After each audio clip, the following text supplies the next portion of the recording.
Hari itu langit mendung, tapi bukan hujan yang jatuh. Anak sulung keluarga Pak Darto, Reza, terpental dari pohon mangga. Katanya dia merasa ada yang dorong, padahal dia sendirian. Ibu panik, tapi bukannya ke dokter, dia malah ambil minyak sereh, terus lari ke rumah Mbak Wanto, dukun langganan keluarga. Mbak Wanto nggak tanya apa-apa, dia cuma angguk dan bilang, ini pasti ada yang ngirim, santep. Malam itu, rumah berubah. Bau asap dupa mulai menggantikan bau masakan. Lilin kecil di ruang tamu berkedip dan ibu mulai bisik-bisik sendiri di depan kemenyan. Ayah terdiam, anak-anak bingung, dan Reza pucat, menggigil di ranjang. Di desa ini, luka bisa dijahit. Tapi kalau luka datang tanpa bentuk, orang-orang bilang itu bukan kebetulan, itu kiriman. 3 malam berturut-turut, ibu bermimpi buruk. Reza dikejar bayangan hitam, dan dari kejauhan terdengar suara tawa perempuan. Suara itu mirip Bu Sari, tetangga yang dulu pernah ribut soal utang.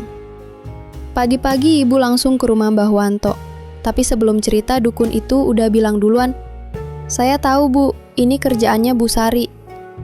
Padahal ibu belum buka mulut. Sejak itu, ibu yakin musibah ini bukan karena pohon licin, bukan karena cuaca, tapi karena dendam dari tetangga. Rasa percaya jadi amarah, dan amarah pelan-pelan berubah jadi keyakinan. Tanpa bukti, tanpa tanya langsung, tanpa pikir panjang, Bu Sari dituduh. Karena di kampung ini, mimpi lebih dipercaya dari kenyataan.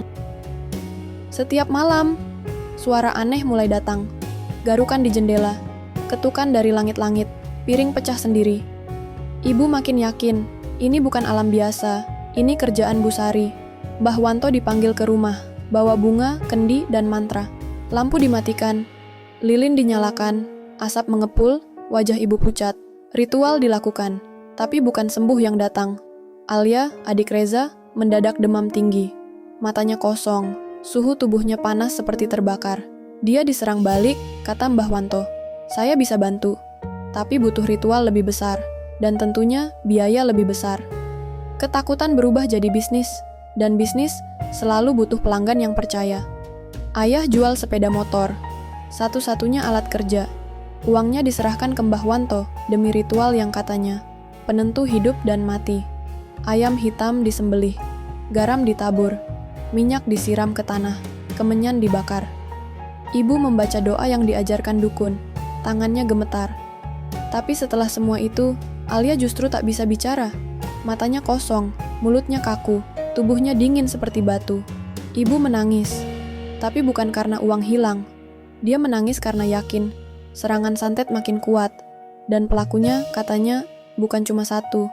Ketika satu teror belum cukup, maka akan dibuat seolah-olah musuh datang dari segala arah, supaya rasa takut tak pernah habis. Hari ke-12, datanglah Raka, keponakan dari kota, mahasiswa psikologi, anak muda yang tidak percaya hal gaib. Rumah keluarga Pak Darto kini berbeda, gelap, penuh dupa dan sunyi, seperti rumah duka yang masih hidup. Reza terbaring pucat, Alia memeluk lutut, ibu membacakan doa sambil membakar kertas. "Sudah dibawa ke dokter?" tanya Raka pelan. Ibu mendelik, "Kamu nggak ngerti, ini bukan sakit biasa, ini kiriman." Raka tidak membantah, tapi dalam hati dia tahu, keluarga ini bukan korban santet. Mereka korban dari keyakinan buta yang dijual seperti kebenaran. Dan malam itu, satu-satunya cahaya di rumah itu bukan lilin, tapi logika Raka yang belum padam. Raka diam, tapi matanya bekerja. Ia mulai mencatat pola, waktu teror datang. Sikap ibu sebelum dan sesudah ritual. Semua ia catat.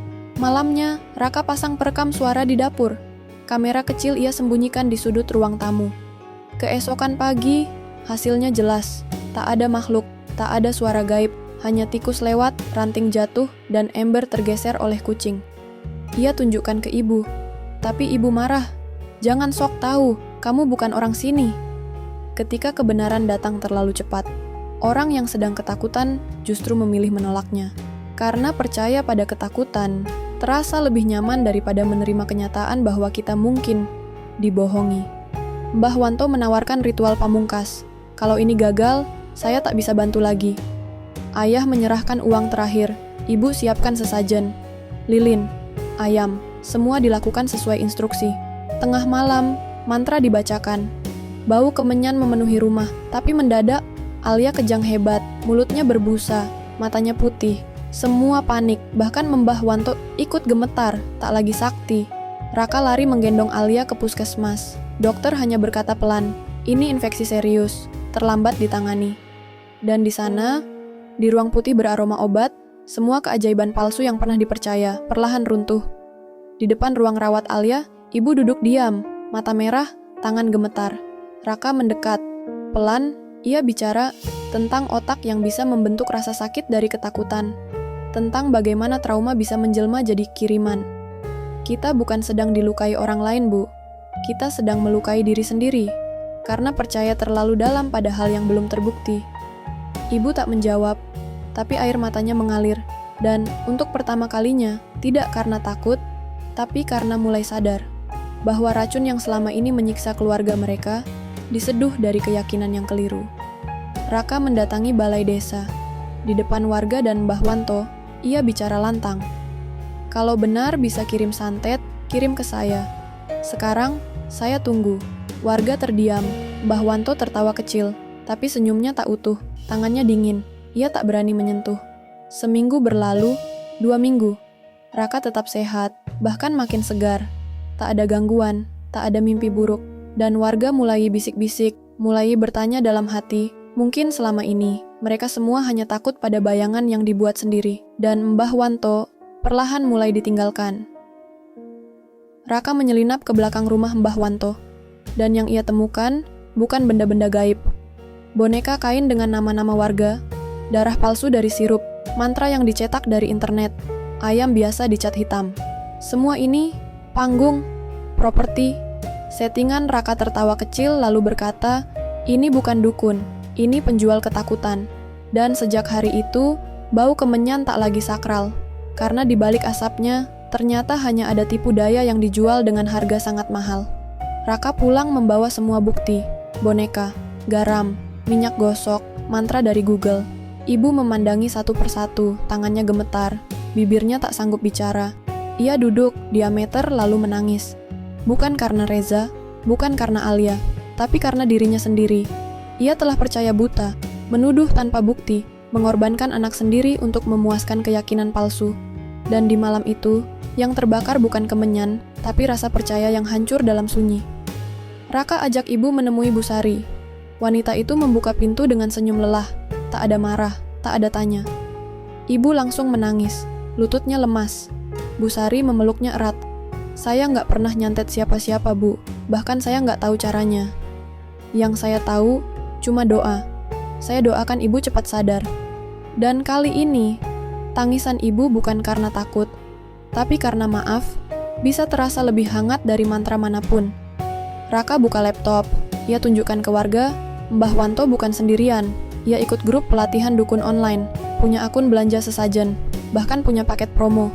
Dukun modern, Bu, sudah digital, santet tinggal klik. Warga mulai tertawa kecil, ada yang heran, ada yang marah, ada yang malu. Tapi semua akhirnya sadar, ketakutan mereka telah dijadikan bisnis. Dan dalam bisnis ketakutan, yang dijual bukan barang, tapi keputusasaan. Rumah Pak Darto mulai berubah, dupa dibuang, kain hitam dilepas, buku doa diganti dengan buku kesehatan. Alia mulai bicara lagi, Reza mulai bisa jalan. Ibu ikut pengajian, juga rutin ke puskesmas. Kadang duduk lama, baca-baca buku tentang trauma dan psikologi. Saya kapok, katanya. Saya nggak mau lagi percaya sama yang nggak bisa dijelaskan. Dan sejak itu, rumah mereka kembali hidup tanpa lilin gaib, tanpa mantra, tanpa dukun, hanya logika dan kasih sayang. Raka menatap ke kamera, wajahnya tenang, suaranya dalam santet, kiriman dukun, semua itu bukan dunia gaib, itu dunia bisnis. Dan kamu, pembelinya. Kalau kamu merasa hidupmu dikirimi musibah, jangan cari siapa yang ngirim, cari logika, cari bantuan, cari ilmu, karena ketakutan adalah pasar. Dan selama kamu percaya, mereka akan terus untung. Takut adalah bisnis. Jangan beri mereka keuntungan dari kebodohan kita.